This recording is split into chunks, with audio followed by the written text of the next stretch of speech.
Hello students, कैसे हैं आप लोग। आई होप आप लोगों की पढ़ाई बहुत अच्छी चल रही होगी। देखिए आज हम लोग आदिकाल पढ़ने वाले हैं, तो चलिए ये शुरू करते हैं।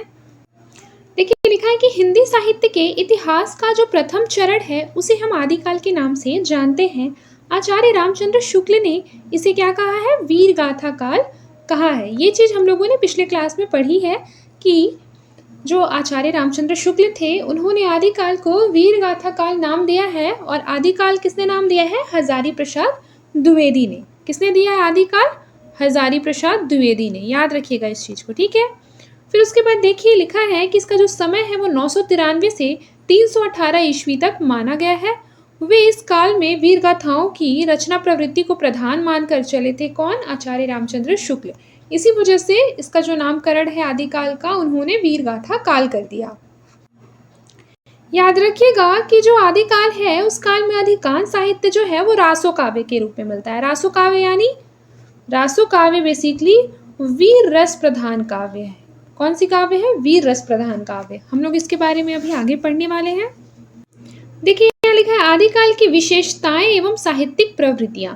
तो आदिकालीन साहित्य में उपलब्ध होने वाली प्रवृत्तियां तत्कालीन परिस्थितियों के संदर्भ में देखी जानी चाहिए। और इनमें सबसे पहला कौन सा आएगा, ऐतिहासिकता का अभाव। तो आइए देखते हैं। देखिए ऐतिहासिकता का अभाव में मैं आपको मोटा मोटी समझा देती हूँ कि बेसिकली जो रासो साहित्य है, ठीक है, उसमें क्या होता है ना कि जो नायक है वो कहीं ना कहीं एक ऐतिहासिक व्यक्ति होता है, ठीक है। जब भी आप रासो साहित्य पढ़ेंगे तो आप देखेंगे कि उसका जो मेन नायक होता है उसे क्या बनाया जाता है, उसका जो पात्र होता है वो ऐतिहासिक कहानियों से लिया जाता है, ठीक है। किंतु इस काव्य ग्रंथों में ऐतिहासिकता की रक्षा नहीं की गई है। वस्तुतः इन ग्रंथों में तथ्य कम है, कल्पना अधिक है। मतलब कि ऐतिहासिक चरित्र ले लेने से, ऐतिहासिक नायक ले लेने से ही उसकी ऐतिहासिकता की रक्षा नहीं हो जाती, क्योंकि बाकी जो रचनाएं हैं उसके अंदर क्या कर दिया गया है, कल्पना को प्रधानता दी गई है, ठीक है। कल्पना अधिक है और वास्तविकता कम है। इस वजह से कहीं ना कहीं ऐतिहासिक भ्रांतियां या भ्रम पैदा हो गया है। क्या हो गया, इस वजह से भ्रम पैदा हो गया। इसीलिए इसका जो टाइटल है वो लिखा है ऐतिहासिकता का अभाव। रासो साहित्य में क्या है, ऐतिहासिकता का अभाव देखने को मिलता है। आई होप कि आप लोगों को समझ में आया होगा। फिर देखिए दूसरा रीजन क्या लिखा है कि बेसिकली जो रचयिताओं ने इन ग्रंथों में जो वर्णन किए हैं वो उस टाइम के जो इतिहास था उससे मेल ही नहीं खाता है। तो घटनाओं, नामावली एवं तिथियों का जो विवरण रासो काव्य में उपलब्ध होता है वो इतिहास सम्मत प्रतीत नहीं होता है। याद रखिएगा इसको भी। फिर देखिए लिखा है परिणामतः इन ग्रंथों से किसी भी ऐतिहासिक तथ्य एवं सत्य का उद्घाटन नहीं होता है। इतिहास में अतिशयोक्ति से बचा जाता है, जबकि चारण कवियों ने अतिशयोक्ति को प्रमुखता देते हुए काल्पनिक वर्णन किए हैं। यही कारण है कि इन ग्रंथों में ऐतिहासिकता का क्या मिलता है, अभाव मिलता है। ये काफी ज्यादा ब्लर आ गया है बट मैं इसको आपको समझा देती हूँ कि युद्ध वर्णन में सजीवता, यानी कि जो बेसिकली रासो काव्य होता है ना, रासो काव्य में युद्धों का एक तरीके से बोला जाए सजीव वर्णन है। सजीव वर्णन मतलब ऐसा लगेगा आपको रासो काव्य को पढ़ के कि आपने क्या किया हुआ, उस घटनाओं को आंखों से देखा है, उसमें कहीं ना कहीं एक सजीवता है। फिर संकुचित राष्ट्रीयता, यानी इस टाइम पे वीरता का वर्णन जरूर था लेकिन स्वदेश विमान एवं राष्ट्रीयता की जो भावना है वो सारी चीजों का थोड़ा अभाव देखने को मिलता है। फिर देखिए आश्रयदाताओं की प्रशंसा। तो आप लोगों को पता है कि रासो साहित्य में क्या होता था कि जो चारण कवि होते थे वो कहीं ना कहीं किसी भी राजा के शौर्य एवं उसके वैभव, उसकी प्रतिभा इत्यादि की क्या करते थे, अतिशयोक्तिपूर्ण वर्णन करते थे। फिर देखिए प्रामाणिकता में संदेह, तो जाहिर सी बात है अनेक रासो कवियाँ जो है उनकी मतलब जो ग्रंथ लिखे गए हैं, अनेक रासो कवियों के जो ग्रंथ लिखे गए हैं उनकी प्रामाणिकता पर अभी भी संदेह उत्पन्न होता है। जैसे कि फॉर एग्जाम्पल के लिए अगर देखा जाए चंदबर दाई का जो पृथ्वीराज रासो है उसको रामचंद्र शुक्ल क्या मानते हैं, अप्रामाणिक ग्रंथ मानते हैं। और ये तो मैंने पहले ही बताया कि इन ग्रंथों में क्या है, कल्पना ज्यादा मात्रा में है। फिर देखिए लिखा है वीर एवं श्रृंगार रस की प्रधानता। तो रासो काव्य में बेसिकली क्या होता है कि सभी रसों का समावेश है परंतु वीर रस और श्रृंगार रस आपको सबसे ज्यादा देखने के लिए मिलेगा। मैंने आपको पहले ही बताया था जब मैं टाइटल पढ़ा रही थी कि जो रासो काव्य होता है, रासो काव्य में जनरली ऐसा देखा जाता है कि उसमें वीर रस प्रधान होता है। बेसिकली क्या होता है, उस टाइम पे जो राजा थे उनके शौर्य प्रदर्शन के लिए जो वर्णन किया जाता था उनके वैभव, उनके पराक्रम का, तो इसके लिए जो कवि हैं वो वीर रस का प्रयोग जो है वो अधिक मात्रा में करते थे। फिर देखिए डिंगल पिंगल भाषा का प्रयोग, मोस्ट इंपॉर्टेंट, टिक कर लीजिएगा इसे और तुरंत नोट डाउन भी कर लीजिए। देखिए आदिकालीन रासो साहित्य में जिस भाषा का प्रयोग किया गया है वह आधुनिक हिंदी से बहुत भिन्न है। अपभ्रंश और राजस्थानी भाषा के जिस मिले जुले रूप का प्रयोग चारण कवियों ने रासो ग्रंथों में किया है उसे क्या कहते हैं, डिंगल नाम दिया गया है। याद रखिएगा डिंगल भाषा जो होता है, डिंगल, डिंगल किससे बनकर मिला है, अपभ्रंश और राजस्थानी से। सबसे पहले यही नोट डाउन कीजिए, लिखिए एक तरफ डिंगल, डिंगल भाषा, और फिर ये लिखिए किसके मिलने से बना है, अपभ्रंश और राजस्थानी। फिर यहाँ देखिए पिंगल, पिंगल किससे मिलकर बना है, अपभ्रंश और ब्रज भाषा। इसको एकदम अच्छे से नोट डाउन कर लीजिए, ठीक है, बहुत इंपॉर्टेंट है। फिर बताइए डिंगल किससे मिलकर बना है, कौन दो भाषाओं से, तो याद रखिए अपभ्रंश और राजस्थानी। और पिंगल कौन से भाषाओं से मिलकर बना है, अपभ्रंश और ब्रज भाषा। अब देखिए अलंकारों का स्वाभाविक समावेश, तो रासो साहित्य में अलंकारों का स्वाभाविक समावेश हुआ है। चारण कवियों ने अपने मनोभावों को व्यक्त करने के लिए अलंकारों का सहारा लिया है। कहीं कहीं पे क्या है, चमत्कार प्रदर्शन के लिए अलंकार योजना नहीं की गई है। फिर देखिए विविध छंदों का प्रयोग, तो आप लोगों को पता है कि रासो ग्रंथों में छंदों की विविधता परिलक्षित होती है, मतलब दिखाई देती है। परिलक्षित का मतलब होता है दिखाई देना, ठीक है। फिर देखिए लिखा है कि छंदों की यह जो विविधता है वो ना तो हिंदी के परवर्ती साहित्य यानी कि बाद के साहित्य में मिलती है और न ही पूर्ववर्ती यानी पहले के साहित्य में मिलती है। फिर देखिए हिंदी के प्रथम कवि एवं प्रथम रचना के संदर्भ में विद्वानों का क्या मत है। सबसे पहले हिंदी के प्रथम कवि, तो देखिए राहुल सांस्कृत्यायन ने 7वीं शताब्दी के कवि सहरपाद को हिंदी का प्रथम कवि माना है, ठीक है।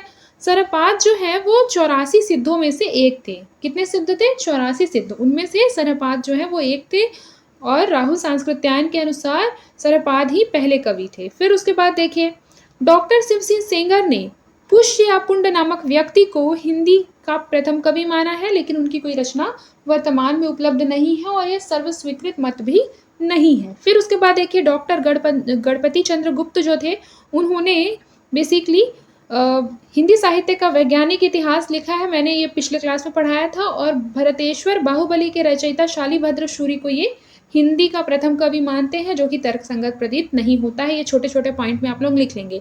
राहुल सांस्कृत्यायन जो है वो सरपाद को मानते हैं, शिव सिंह सेंगर जो है वो पुष्य या पुंड को मानते हैं, और गणपति चंद्रगुप्त भरतेश्वर बाहुबली के रचयिता शालिभद्र शूरी को मानते हैं।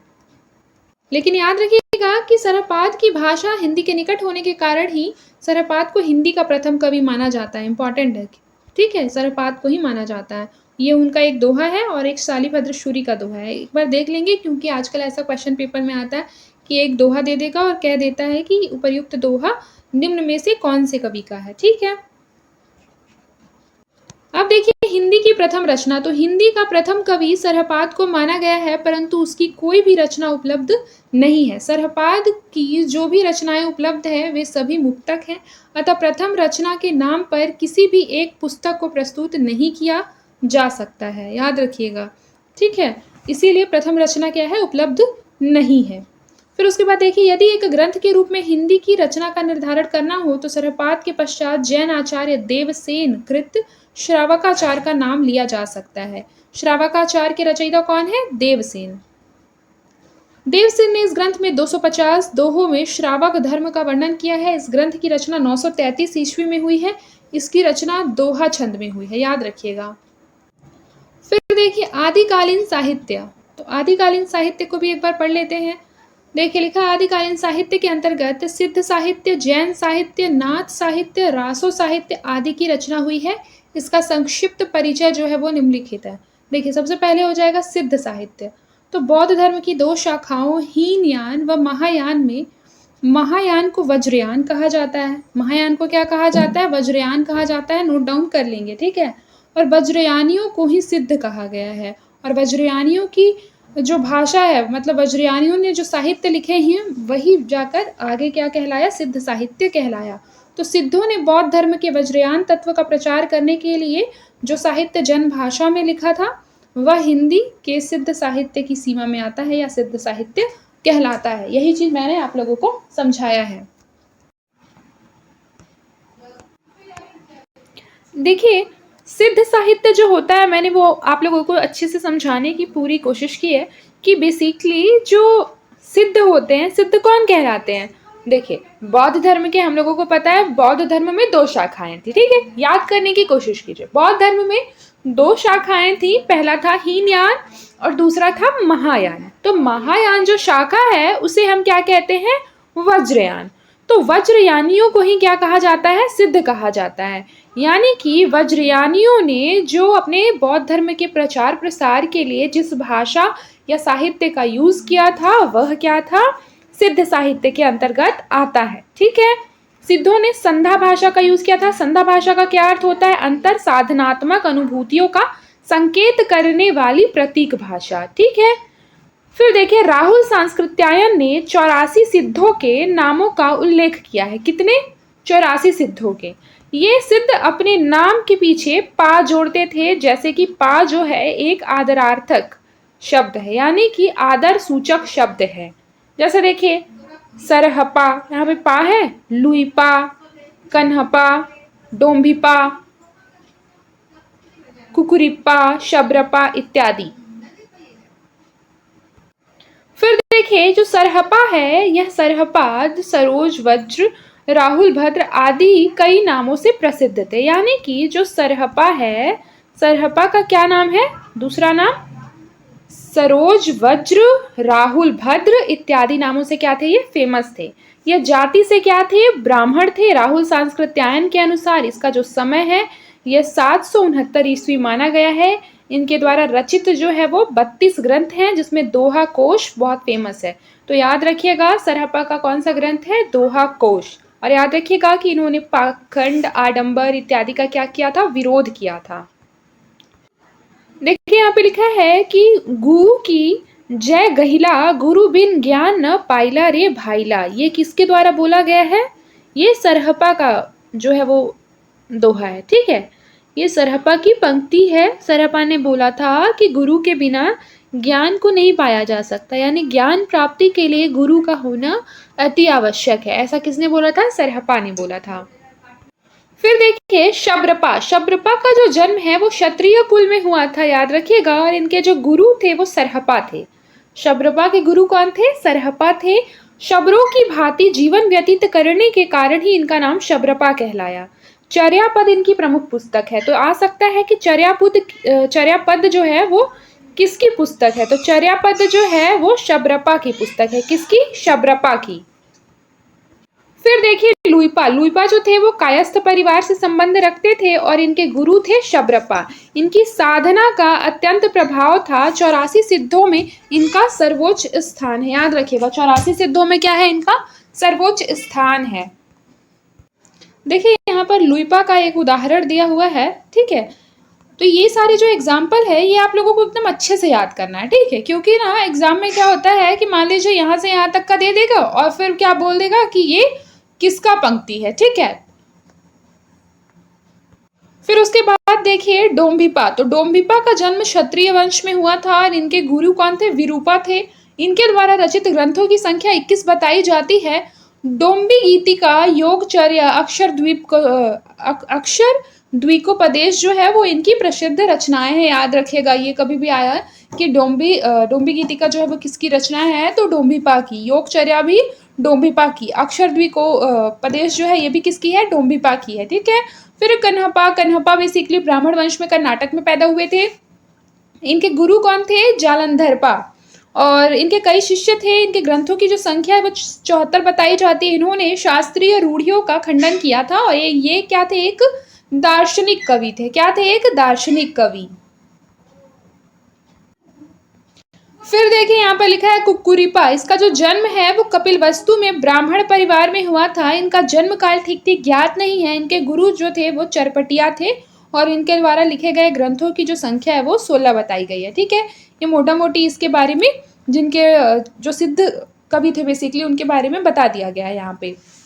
अब देखिए, जैन साहित्य। तो याद रखिएगा, जैन साहित्य को रासो साहित्य भी कहते हैं। यहाँ पर देखिए लिखा है, जिस प्रकार हिंदी के पूर्वी क्षेत्रों में सिद्धों ने बौद्ध धर्म के वज्रयान मत का प्रचार किया है हिंदी कविता के माध्यम से, उसी प्रकार से पश्चिमी क्षेत्र में जैन साधुओं ने अपने मत का प्रचार हिंदी कविता के माध्यम से किया है। ठीक है, तो यहाँ पर जैन कवियों की जो रचनाएं हैं वो आचार, रास, फागु चरित्र आदि विभिन्न शैलियों में मिलती है। आचार शैली में घटनाओं के स्थान पर उपदेशात्मकता को प्रधानता दी जाती है। फागु व चरित्र काव्य शैली सामान्यतया के लिए प्रसिद्ध है। रास शब्द संस्कृत साहित्य में क्रीड़ा और नृत्य से संबंधित था। भरत मुनि ने इसे क्या कहा है? क्रीड़ा नायक कहा है। ये क्वेश्चन बहुत बार एग्जाम में पूछा जाता है, याद रखिएगा। जैन साधुओं ने रास को एक प्रभावशाली रचना के रूप में स्थान दिया है। जैसे देखिए यहाँ लिखा है, जैन तीर्थंकरों के जीवन चरित एवं वैष्णव अवतारों की कथाएं जैन आदर्शों के आवरण में रास नाम से ही पद्यबद्ध की गई है। 14वीं शताब्दी तक इस पद्धति का प्रचार रहा, इसलिए जैन साहित्य का सबसे लोकप्रिय रूप जो है वो रास ग्रंथ बन गया। वीर गाथाओं में रास को ही रासो कहा गया है, परंतु उसकी विषय भूमि जैन रास ग्रंथों से भिन्न हो गई थी। आदिकालीन जैन साहित्य में भरतेश्वर बाहुबली रास को जैन साहित्य की रास परंपरा का प्रथम ग्रंथ माना जाता है। इसकी जो रचना है वो 1184 में शालिभद्र शूरी ने की थी। ठीक है, ये क्वेश्चन बहुत बार पूछा जाता है कि भरतेश्वर बाहुबली रास जो है, जो बेसिकली क्या है, एक जैन साहित्य है, उसकी रचना किसने की है? शालिभद्र शूरी ने की है और इसे रास परंपरा का प्रथम ग्रंथ माना जाता है।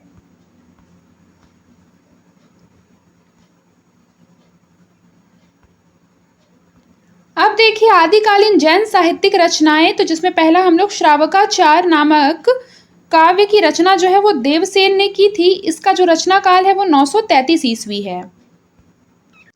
फिर देखिए ये एक अच्छे कवि उच्च कोटि के क्या थे? चिंतक थे। अपभ्रंश में इन्होंने दब्ब सहाव पयास नामक काव्य लिखा। तो अब आप लोगों को पता चल गया है, अगर क्वेश्चन आता है वन लाइनर में कि दब्ब सहाव पयास जो है वो किसका ग्रंथ है या काव्य है, तो याद रखिएगा देवसेन का। या आप नोट डाउन भी कर सकते हैं। फिर देखिए अन्य रचनाएं जो हैं वो लघु नयन चक्र एवं दर्शन सार हैं। ये दोनों रचनाएं काव्य की सीमा में नहीं आती है। भरतेश्वर बाहुबली रास इस ग्रंथ की रचना शालिभद्र शूरी ने की है। यह जैन साहित्य की रास परंपरा का प्रथम ग्रंथ माना जाता है। एकदम अच्छे से इसको नोट डाउन कर लीजिए। फिर देखिए इस ग्रंथ में भरतेश्वर तथा बाहुबली का चरित्र वर्णन है और ये क्या है? एक सुंदर खंड काव्य है। अब देखिए लिखा है चंदन बाला रास, इसकी रचना आजगू नामक कवि ने की थी। ठीक है, फिर उसके बाद देखिए स्थूली भद्र रास, इसको जिनधर्म सूरी ने लिखा है। फिर है रेवंत गिरी रास, इसकी रचना विजयसेन सूरी ने किया है। जितनी भी इंपॉर्टेंट रचनाएं यहाँ पर दी हुई है सबका नाम और उसके जो ग्रंथकार है दोनों के क्या कर लीजिए? नोट डाउन कर लीजिए। अब देखिए नेमिनाथ रास, तो इस काव्य की रचना जो है सुमति गढ़ी ने की थी और ये 58 छंदों की इस रचना में कवि ने नेमिनाथ का चरित्र सरस शैली में वर्णित किया है। नेमिनाथ के प्रसंग में श्री कृष्ण का वर्णन इस काव्य का विषय है। रचना की भाषा अपभ्रंश से प्रभावित राजस्थानी हिंदी है। इस चीज को एकदम अच्छे से याद रखिएगा। अब देखिए नाथ साहित्य हम लोग कल पढ़ेंगे। एग्जाम के आने से पहले पेपर 1 और पेपर 2, ठीक है, पेपर 1 और पेपर 2 सारा यहाँ पर यूनिट वाइज जो है वो कंटेंट भी पढ़ाया जाएगा और सबका एमसीक्यू सेशन भी लगेगा। ठीक है, तो अगर आपको मेरा पढ़ाया समझ में आता है तो चैनल को सब्सक्राइब करना बिल्कुल भी ना भूलें। आज के लिए बस इतना ही, मिलते हैं नेक्स्ट क्लास में। तब तक के लिए अपना ख्याल रखिए और मन लगाकर पढ़ाई करते रहें।